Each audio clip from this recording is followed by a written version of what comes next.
عايز اقول لك السنتين عدوا وكانهم ثانيه واحده.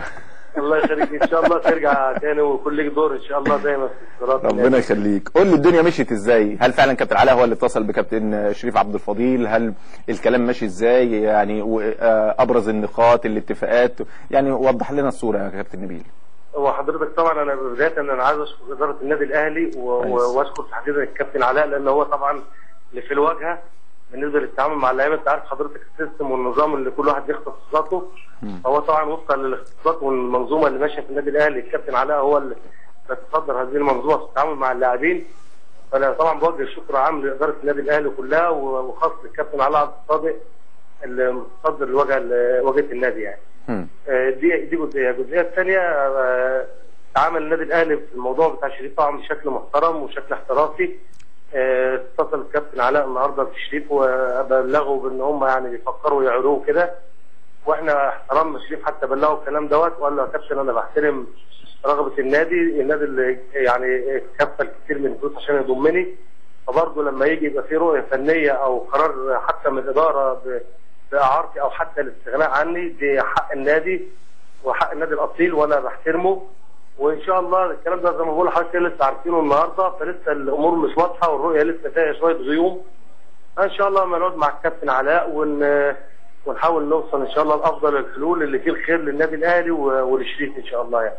طيب يعني مبدئيا كده احترام وتقدير في التعامل زي ما انت شرحت وقلت يعني، لكن موقف شريف، هل شريف مثلا هيفضل ان هو يعني تبقى اعاره استغناء، هيوافق على نادي معين، حاطط بعض الانديه في الاولويات، حاطط ترتيبات معينه؟ موقف شريف في الفتره اللي جايه، مستحقاته الماليه، في كلام، في اتفاق خلاص؟ اقول لحضرتك هو في حاجات خاصه بالشريف لوحده كافضليه للشريف. ممكن انا كاخو شريف او بدور على مصلحه شريف بس الامور ممكن تبقى شبه واضحه قدامي بالنسبه للافضل بالنسبه للشريف. اما بالنسبه لو انت هتاخدها بمعايير اخرى اللي هتاخد وجهه نظر الطرف الاخر اللي هو النادي في الحاله دي، هتحاول تعمل حاله من التوافق ما بين مصلحه النادي ومصلحه اللاعب. هنا هتضطر تقدم شويه تنازلات او جايز الكثير من التنازلات عشان المركب تمشي وعشان نخرج بصوره كويسه لا تقل عن الصوره اللي احنا دخلنا بيها النادي الاهلي. طيب فهمتنا حضرتك؟ اتفضل انا سامعك فمعلش يعني بالنسبه للامور بتاعت شريف الحل الافضل طبعا بالنسبه له والله انت قدامك حاجه من اثنين يعني، اما هتتعامل بشكل عايز تتعامل بشكل رسمي هتقول لائحه لو بالنسبه لمصلحه شريف ببساطه الموضوع مش محتاج تعقيد غير معقد، نطبق اللائحه نشوف اللائحه بتقول ايه ونطبقها. فاهمني؟ هتتكلم بشكل ودي وكده وتفاوضي وتراضي، ده اتجاه خطوه في الغالب هيبقى الاتجاه ده يعني. طيب مش هنلجأ، انت عارف النادي الاهلي ما ينفعش حد لا الامور يعني بتخرج بسلام يعني امور معينه عليه. النادي الاهلي احنا تحت امره، وغالبا احنا بنتعامل مع النادي من يوم ما شريف دخل النادي، وحضرتك اتعاملت معانا يمكن حضرتك النادي اللي بيقول لنا نعمل ايه حتى في الحاجه اللي تخصنا يعني. كلام جميل. دي حاجه شريف ابن النادي وهيظل ابن النادي والنادي ليه خير عليه طبعا ما نقدرش ننكره، زي ما بنقدرش ننكر خير النادي الاسماعيلي وفضل النادي الاسماعيلي علينا وفضل نادي بدر برضه اللي هو تخرج اللاعب منه، فلازم ندي لكل ذي حق حقه يعني النادي بجماهيره بادارته، ولازم نحافظ على الصوره دي. مش هنيجي في الاخر ونحاول ان شاء الله مش هسمح باي شيء يعكر صف الصوره الجميله والانطباع الجيد اللي طلع بيه شريف من النادي الاهلي يعني. كلام جميل. يعني انتوا الاتجاه التفاوضي اللي هو قعده وديه وبتنهي الموضوع، هو مش انهاء بقى، هي اعاره، يعني اعاره قد يعود شريف عبد الفضيل السنه الجايه مثلا ممكن. هو يبقى ده الاتجاه الغالب يا كابتن سيد، واحنا ممكن ابسط لك الامور خالص يعني، وممكن نقول للكابتن علاء والله يا شريف ابن النادي واخوك الصغير او اللي من يمثل اداره النادي الاهلي في التفاوض مع شريف شوفوا الاصلح ليه ايه واعملوه له يعني. ممكن الاتجاه يمشي كده يعني. اوكي طيب يبقى بالنسبه لنا انت بتخصنا يعني ان ممكن تبقى الاتجاه اعاره، وبالتالي هو ما مشيش كده من النادي يعني. شريف عبد الفضيل لما تيجي تبص لها هتلاقي ان هو لو تمت اعارته اوكي فكده يبقى شريف على قوه النادي الاهلي، لكن تم اعارته او اعير لنادي معين، وادي دجله، سموحه، المقاولين، ايا كان يعني اوكي. وبالتالي هو على قوه النادي الاهلي مش على قوه نادي الجديد، مظبوط؟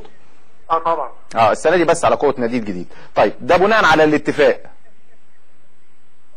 طبعا حضرتك ما احنا لسه ما قعدناش مع الكابتن علاء، لسه ما اتكلمناش معاه ونشوف ايه هو اقتراحاته وايه اللي عنده، واحنا نشوف تصورنا ايه للموضوع. مين اللي هيقعد مع كابتن علاء؟ انت ولا شريف؟ والله في الغالب هيكون انت كابتن سيد يعني. انا عايز اقول لك يعني كابتن علاء هيكره اليوم اللي ماشي شريف فيها لو قعد معاك. لا يا كابتن سيد، ما انت تعبتني برضه. انت تعبتني جامد يا كابتن سيد. طيب محدد اولويات الطلبات بتاعتك يا نبيل؟ ما انا قلت لحضرتك لو هتتكلم في الاولويات في الطلبات، الصالح للاعب، الصالح ان هو يشوف مستحقاته ايه وياخدها ويطلع ياخد استغنى ويطلع فري يشوف مصلحته في نادي ثاني. دي الحاله المثاليه بالنسبه للاعب. انا قلت لحضرتك طيب يعني انت احنا بنتناقش قد يكون عند كابتن علاء يعني عرض او اقتراح تقبله انت في لحظتها، لكن انا بتكلم في اللحظه اللي احنا بنتكلم فيها دلوقتي. يعني اولوياتك انت ان انت بتقول او في طلباتك او في تفكيرك ان الاستغناء افضل بالنسبه لي في الوقت الحالي. نمره 2 ما انا بقول لحضرتك هو يبقى نمره 1 الافضل بالنسبه لي انه اللاعب يشوف اللائحه عادي. اللائحه بتقول ايه، دي يتعاملوا باللائحه، واذا ليه حقوق ياخدها عليه واجبات يقدمها يديها للنادي وتطلع بصوره برضه مرضيه، لان هي المفروض ان الحاجه المثاليه حضرتك اللائحه دي بمثابه قانون. هي بمثابه قانون في كره القدم. فاذا كان الناس عايزه تتعامل مش هتتعامل بافضل من القانون. واخد بال حضرتك؟ فاذا حكمنا القانون بيننا، هذا القانون واخد المنطق، والمنطق مشتق من العدل. ما هو القانون ده يا نبيل، القانون ده يعني بيتفهم جزئين، جزء دولي وجزء او لعيب اجنبي ولعيب محلي. اللعيب المحلي فيه لائحه حاططها اتحاد الكوره واللي زعلانين منها، وهي مش عارف يعني لائحه بلح يعني حتى بلح بايظ، بلح مش حتى سليم. فبتقول 25% و50%، لو تم اختاره 25%، لو ما تمش اختاره 50%. لا حضرتك معلش بعد اذن حضرتك، 25% دي بالنسبه لو تم انتهاء الموسم ولم يقيد اللاعب في القائمه ولم يخطر النادي اللاعب ان هو هينهي معاه عقده بعد اخر مباراه 15 يوم او خلال 15 يوم من اخر مباراه. يعني لو اختاروا خلال 15 يوم من اخر مباراه الدوري انه هيفك معاه عقده، اللاعب هنا يستحق 25%. مظبوط. لو ما اختاروهوش في خلال هذه المده، اللاعب ياخد 50% من عقده عن الموسم الثاني. مظبوط. اللي هو الموسم اللي هيبقى الثالث او الثاني يعني. مظبوط. طيب ده الحاله العاديه اللي هو لما اكون انا هنا اللاعب يبقى غير مقيد في القائمه. انما الحاله بتاعتنا دي حاله مختلفه تماما. دي حاله اثناء سرايا الموسم للاعب مقيد في القائمه. الوضع مختلف تماما يا كابتن. انت عايز توصل لابعد مدى، عايز تقول يعني ان انا في الحاله ديت انا مطالب او مش مطالب، يعني انا من حقي 3 سنين بقى، عايز تقول كده؟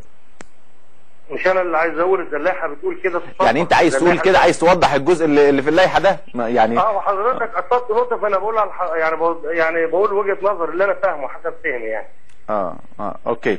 طيب يبقى بالتالي ده الطلبات بتاعتك. واحد، ان يعني انت بتقول الافضليه بالنسبه للاعب، لكن في الاجتماع بقول لك الافضليه بس معنى كده ان انا هعمل كده. احنا بنتناقش مع بعض، لكن في النهايه انت ممكن تقعد بتقول لي ايه الافضل بالنسبه لك. انا بقول لك الافضل بالنسبه لي ان اذا في لائحه ياخد مستحقات دي ويمشي. وبعدين حضرتك انا في نقطه مهمه جدا عايز اقولها لحضرتك بقى، اذا كان هتتكلم في لائحه اتفضل. واخد بالك بره اللائحه خالص. لا اذا شريف هنتكلم على مستحقاته فانا هنقسمها لجزئين، جزء لائحي وجزء ادبي او معنوي.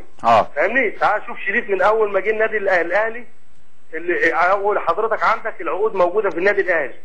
شوف العقد بتاع شريف من اول ما جه في النادي الاهلي عقده ايه، وبالنسبه لمستوى عقود اللاعبين عقده فيها 5 مش فيها ثانيه ولا ثالثه من اول ما جه النادي الاهلي. بعد كده لما حضرتك جيت نجدد مع حضرتك، حصل ظروف في النادي الاهلي والثوره والكلام ده كله، حضرتك قلت فيه ظروف وتعالوا على نفسكم وكذا، وكان في عروض للشريف وحضرتك عارف كده كويس، واحنا تنازلنا عن هذه الرغبه لدرجه ان الشريف قال لي انا لو سبت النادي في الظروف دي تبقى خيانه. تمام. هتطلع بره في ملاعب كويسه وبدل افريقيا والكلام ده كله وحاجه نضيفه والكلام ده، قال لي لا تبقى خيانه النادي لما تسيبه في الظروف دي. وحضرتك على ايدك وافقنا ان احنا ننزل العقود. حتى حضرتك قلت لي ممكن نتعوض باعلانات وحاجات زي كده، ما حصلش توفيق في موضوع الاعلانات وكده. وفي ما اعمل ايه يعني؟ وانت شاكك انت فاكر شريف عبد الفضيل مهند يعني؟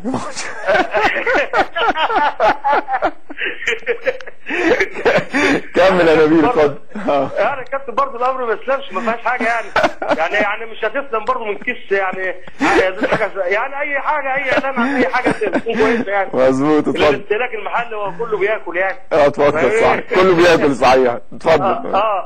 فجينا حضرتك طبعا بعد كده يعني حصل فتره الاصابات دي انا مش عايز استفيد فيها، انما حضرتك شايف الاصابات اللي في النادي الاهلي وكم الاصابات يعني. انا ما اقدرش احدد مين المسؤول عن الاصابات دي، ممكن تكون قدريه، ممكن يكون سحر برضه ما فيش مانع، واخد بالك؟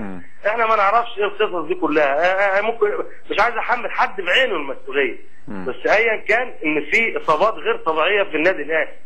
شريف حضرتك لعيب لما كنت بتطلبه في اي مركز كان بيجي بيلعب في المركز. طب خلينا في الجزء اللي خاص بشريف. انت دلوقتي بتتكلم ان انا هقعد مع كابتن علاء عبد الصادق، مفيش ملامح طب استاذنك يا كابتن سيد بس النقطه دي بس عشان اوصل مع حضرتك يعني حته الاصابات دي حاجه دي اضرت باللاعب بنسبه كبيره. يعني حضرتك نهائي الكونفدراليه اللي شريف نزل فيه قلب ماتش هناك كان بقاله كام شهر ما لعبش ونزل لعب على ملعب كابتن، حصل جاله تمزق. الحاجات دي الناس ما تعرفهاش، تمزق 4 مللي، تمزق 4 مللي عايزه مش اقل من شهرين حضرتك او شهر ونص مينيمم. شريف ما فيش 3 ايام هنا او 4 ايام وكان نازل بيتمرن لان ما كانش في حد في القايمه، ونزل لعب العوده هنا ظهير ايسر برضه يا كابتن.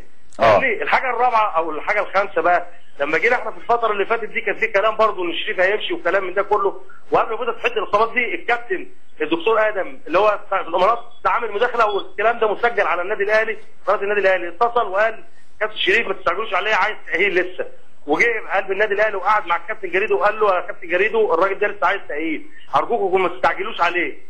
عارف مشي الدكتور من هنا وشريف نزل التمرين من هنا، يعني انت فاهمني. طيب خليني بس يا نبيل الله يخليك عشان نقطه اخيره الجزئيه دي بس عشان ما نهربش من الناس، بس عشان الناس بيهمها انها تتواصل معانا في الجزئيه دي مهمه جدا، الحته التعاقديه واللائحيه والكلام ده. دلوقتي انت عشان نمشي مع بعض، بس انت دلوقتي عايز تقول ان انا لو لوائح وقانون واضح وصريح، البنود بتقول كذا 1 2 3 4 تمام، لكن في النهايه انت هتقعد مع كابتن علاء عبد الصادق، مفيش ملامح. هل انت اللي هتقعد ولا شريف؟ يعني انت ولا شريف اللي هيقعدوا ولا انتوا الاثنين؟ حضرتك عارف شريف هو بيقول لي انا لعيب كوره، انا ما بفهمش حاجه في الحاجات دي كله، مش شغلتي، انا شغلتي انزل الملعب بس.